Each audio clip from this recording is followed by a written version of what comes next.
안녕하세요, 오토카메거즈입니다.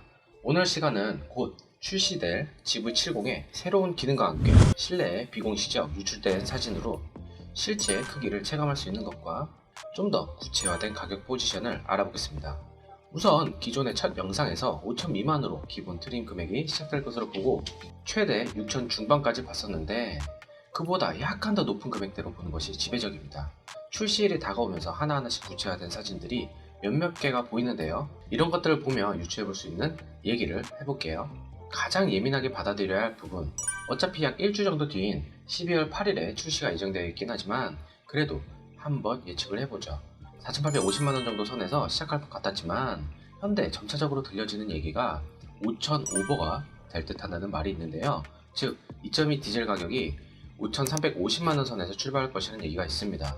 현대자동차 가격표에서 디젤 엔진이 가솔린 엔진보다 140에서 150만원 정도 더 비싼 것을 생각한다면 2.5 터보 가솔린 트림 시작가가 5,100만원에서 5,200만원으로 형성될 수도 있다는 얘기인데 이는 예상치보다 약 200여만원이 더 비싼 금액이기도 합니다. 즉 4천 초반대로 예상하는 분들도 있었지만 그럴 일은 없을 듯 하고요. 팰리세이드 2.2 디젤 킬리그라피 풀옵션 금액이 약 5천여만원인 것을 감안한다면 신빙성이 없는 얘기가 아닐 듯 합니다. 게다가 12월 8일로 예정되어 있는 출시를 본다면은 벤츠는 이미 곧 12월 둘째 주 정도에 연마감을 마칠 때라 현재 프로모션에서 큰 차이는 없을 듯 하고요. BMW나 아우디 같은 경우에는 막판 프로모션까지 던질 때이기에 5천만원의 약간 오버 금액이라 이런 금액이라 치더라도 과연 금액적 메리트가 얼마나 있을진 모르겠네요. 이전 영상에서 가는적 경쟁 차종과의 금액을 비교해 본 것이 있으니 참고하시면 좋을 듯 합니다. 일전의 영상에서 4,780만원에서 5천만원 언더로 봤던지라 3.5L 터보에 AWD 즉 상시 사륜 시스템까지 한다면은 7천 초반까지 올라갈 가능성이 크겠네요. 이는 확실한 것이 아니며 금액 측정 면에서도 상당히 여론과 포지셔닝 등 지속적으로 고려하고 있기에 출시 임박까지 조율을 가져갈 듯 합니다. 그 다음엔 세 종류의 파워트레인 인증을 마쳤는데요. 바로 2.2 디젤 엔진 210마력의 최대 토크 43kg, 2.5 가솔린 터보 304마력의 54kg, 그리고 3.5 가솔린 터보 380마력의 54.0kg/m의 엔진이 장착될 예정이고요.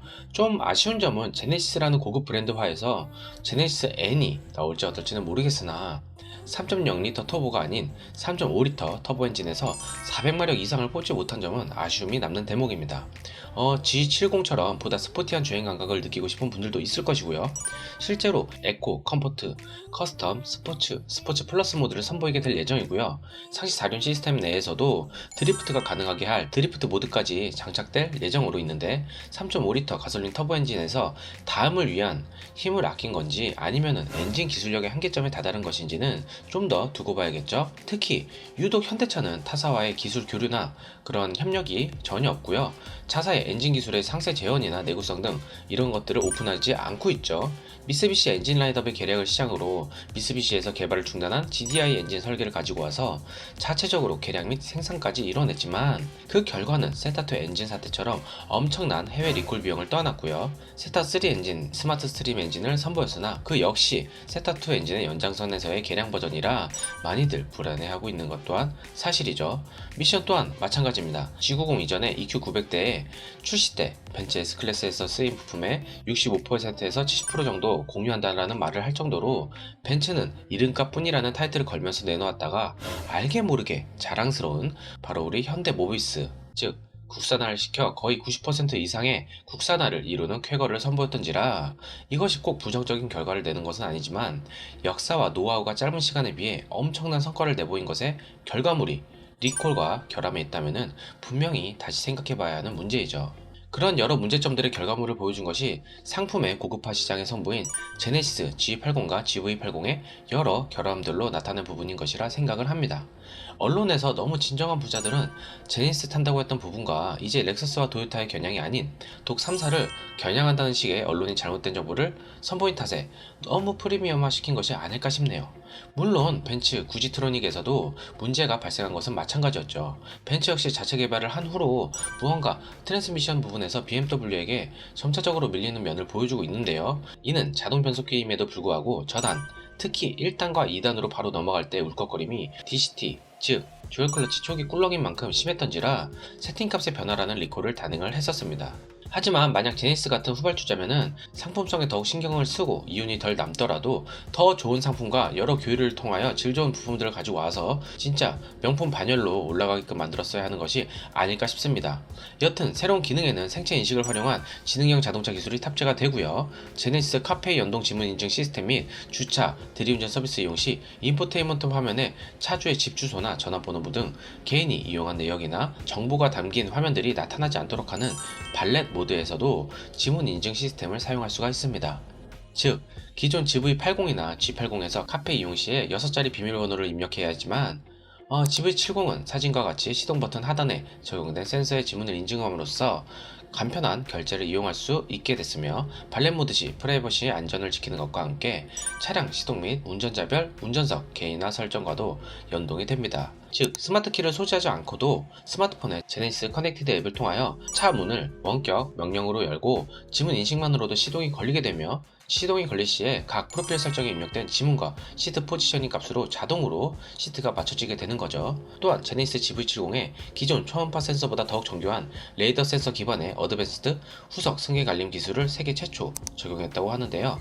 이는 GV70의 크기가 후륜 기반인 것을 감안할 때 실제 후석에 대한 크기는 투싼과 산타페 사이급으로 나올 텐데, 후석에 아이들이 있게 되거나 혹여나 부모님들이 자녀를 봐주면서 운전을 할 시 놓칠 수 있는 부분까지 기존보다 더 상세하게 케어할 목적으로 제작이 된 것 같습니다. 새로 적용된 후석 승객 알림은 차량 뒷좌석에 승객이 있을 경우 후석 부분에 장착된 레이더 센서로 감지한 뒤 운전자에게 단계적 알림을 보다 적극적으로 제공하는 기술이고요. 이 레이더 센서는 후석 승객의 팔, 다리의 큰 움직임뿐만 아니라 호흡에 의한 충부의 작은 움직임까지 정확하게 감지해 깨어있는 어린이는 물론 잠든 유아가 2열에 있더라도 감지하여 알려준다고 합니다. 한간에 이게 필요 있냐고 하지만은 생각보다 부부들이 쉽게 놓치는 부분이기도 하고 조부모님들이 운전 시에도 역시 쉽게 놓칠 수 있는 부분이기에 있는 것이 확실하게 좋습니다. 이런 레이더 센서는 현대에서는 후석 승객 알림으로 사용하고 있지만 이번에 출시한 신형 벤츠 S클래스 마이바이어에서는 리어 쪽에 3D 레이저 카메라를 통해 후석 승객의 머리 움직임과 손가락 제스처 등 움직임을 하나하나 인식하여 시트 조절과 각종 엔터테인먼트 시스템의 멈춤과 자동 재생 등 여러 편의성을 제공함에 있어 앞으로 이런 실내 레이더 및 레이저 카메라 기술은 더 편안함과 안전을 위한 것으로 사용될 예정입니다. 다만 우려가 되는 것은 이런 좋아진 기능의 전자장비화로 인한 차량의 과부하나 어떤 안 좋은 영향이 없지 않을지. 안 좋은 영향이란 급발진이나 엔진 RPM의 부조화 및 떨림, 그리고 리셋 현상으로 인한 멈춤 및 과한 떨림에 의한 엔진 오일의 누유, 그리고 이로 인한 화재까지 연결되지 않을까 하는 불안감이 있기 마련이죠. 세계적 프리미엄 브랜드인 BMW와 벤츠 역시 자사 고급 라인에 해당하는 모델부터 플래그십 모델까지 가릴 것 없이 점차적으로 48V 배터리를 사용하고 있습니다. 이는 환경 규제뿐만 아니라 보다 전자장비화되는 탓에 엔진 출력 및 시스템 과부하를 방지하려고 도입하고 있기에 이번 GV70에선 선보였으면 하는 부분이죠. GV80의 리콜 대수가 판매 대수보다 더 많이 리콜됐다는 점만 봐도 우려 섞인 목소리가 나오는 것은 당연한 거죠. 그렇다고 멀쩡한 차가 없는 것이 아닙니다. 지금 보는 참고 영상만 봐도 알 수 있듯이 이렇게 터널 안에서 잘 보이지 않는 상황에서 급 브레이크를 밟는 상황을 놓치게 될 시에 AEB, 즉 자동 긴급 제동 장치가 활성화돼서 멈추게 되고요. 뒤에 그러지 못한 차량들은 연쇄 충돌로 이어지는 것을 볼 수가 있는데요. 바로 이 차량이 G70입니다. 이렇게 멀쩡하게 잘 작동되는 것을 보면 조립 과정에서 품질 문제가 발생하는 부분이 크다고 생각할 수밖에 없는 부분이죠. 하루빨리 프리미엄 브랜드에 따로 조립하는 공장이 필요하다는 점을 알 수가 있습니다. 지금처럼 현대차 만드는 곳에서 인디오더 방식으로 부품을 가지고 와서 조립을 해서 앞뒤 바퀴의 휠 역시 바뀌어서 조립하고 색을 잘못 조립하는 등 이런 웃픈 현상들을 없애야 하는 것이 제네시스가 GV70을 통해서 보여줘야 할 부분인 거죠.